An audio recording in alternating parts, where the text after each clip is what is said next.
गोमंतक के गौरवशाली इतिहास का साक्षी है श्री सप्तकोटेश्वर मंदिर। ये मंदिर आज शिव भक्तों, उनकी गहरी आस्था और विश्वास का प्रतीक है। परंतु इस मंदिर को आज पूर्णता का रूप कई सदियों की राजनीतिक उथल पुथल और कई बार पुनः निर्माण के बाद प्राप्त हुआ है। गोवा के मांडोवी नदी के एक दीवार नामक द्वीप पर भगवान शिव के रूप श्री सप्तकोटेश्वर के मंदिर का निर्माण 11वीं-12वीं सदी में हुआ था। तब गोवा पर शासन था कदंब राजवंश का।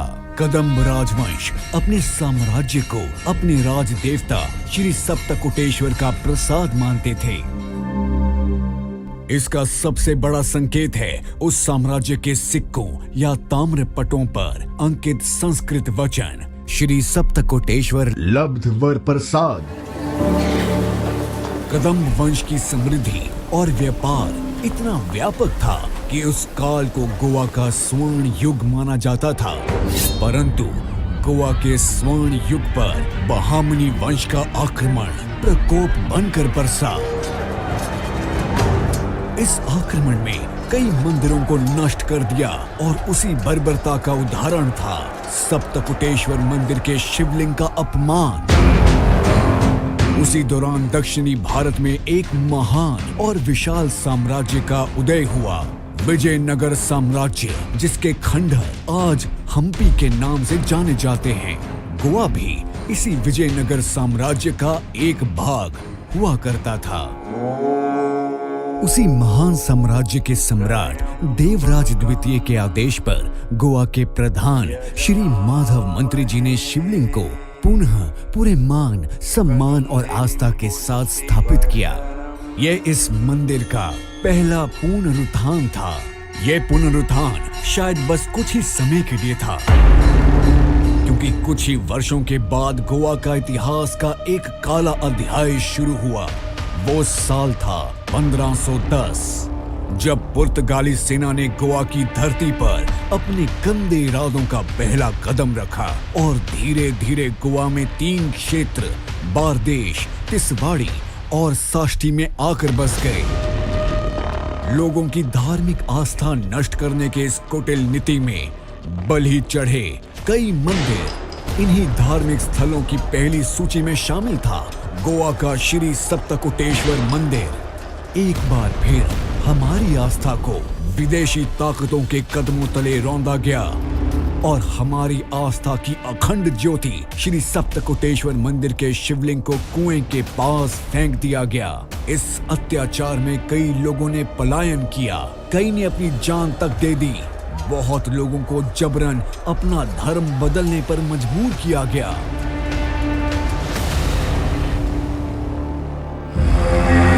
शिवलिंग के इस घोर अपमान की सूचना जब दीवार की दूसरी तरफ के आधार ढिचोड़ी गांव के सरदेसाई नारायण राव को लगी, तो उन्होंने शिवलिंग को रातों रात वहां से उठाकर अपने गांव की एक गुफा में सुरक्षित छुपा दिया। कई बरसों तक गोवा के स्वर्ण युग का प्रतीक श्री सप्तकोटेश्वर की पूजा उसी गुफा में होती रही। परंतु शिवलिंग को मंदिर तक पहुंचाने का साहस कोई जुटा नहीं पाया। तभी देश के महायोद्धा, महानायक छत्रपति शिवाजी महाराज इन विदेशियों के अत्याचारों का मुंह तोड़ जवाब देने के लिए कमर कस चुके थे। अपने बारदेश अभियान के दौरान शिवाजी महाराज ने कोलवाल में पुर्तगालियों को बुरी तरह परास्त किया, जिसके बाद बिचोली महल के लोगों से शिवाजी महाराज को श्री सप्तकोटेश्वर मंदिर के घोर अपमान और बुरी स्थिति की सूचना मिली। और उसके परिणाम स्वरूप 13 नवंबर 1668 के स्वर्णिम दिन पर छत्रपति शिवाजी महाराज के आज्ञा अनुसार कदंब वंश के राज दैवत श्री सप्तकोटेश्वर मंदिर के पुनः निर्माण का कार्य शुरू हुआ। पुर्तगालियों के क्रूर शासन में जहां हर मंदिर, हर मूर्ति और हर देवता का अपमान हुआ, उनके सम्मान को वापस अर्जित करने का आरंभ था श्री सप्तकोटेश्वर मंदिर की पूर्ण स्थापना। सप्तकोटेश्वर का पुनरुत्थान न सिर्फ एक मंदिर की पूर्ण स्थापना थी, बल्कि गोवा की छत विछत हुई आस्था के पुनरुत्थान का भी प्रतीक था। जो न सिर्फ गोवा बल्कि पूरे देश में अधर्म पर धर्म के विजय की जीत है। गोवा के पुरातत्वीय धरोहर के संरक्षण में कार्यरत पुरातत्व विभाग द्वारा इस मंदिर का जीर्णोद्धार हुआ है। इस मंदिर को प्राप्त ऐतिहासिक विरासत का संरक्षण करना हमारे लिए प्राथमिकता थी ही। श्री सप्तकोटेश्वर मंदिर के साथ हमारे दैवत समान श्री छत्रपति शिवाजी महाराज की यादें जुड़ी हुई है। 1668 में उनके करकमलों द्वारा इस मंदिर का शिलान्यास हुआ था। आज ये दिन मैं मेरे पुरातत्व मंत्री के कार्यकाल में सबसे महत्वपूर्ण उपलब्धि मानता हूँ। 2019 में इस सप्तकोटेश्वर मंदिर का जीर्णोद्धार जो छत्रपति शिवाजी महाराज ने किया था उसको 350 साल पूरा हो चुका था। आज मुझे बड़ा गर्व से मैं कहता हूँ कि उसी जो गोवा का कावी आर्ट हो और इस मंदिर के जीर्णोद्धार में, मंदिर के पुनर्निर्माण में तब के जब यानी गुड़, मिट्टी और चूना, इसी से आज भी ये मंदिर बनाया है। कदम्ब काल में स्थापन हुआ सप्तकोटेश्वर मंदिर गोमंत भूमि का आराध्य दैवत है।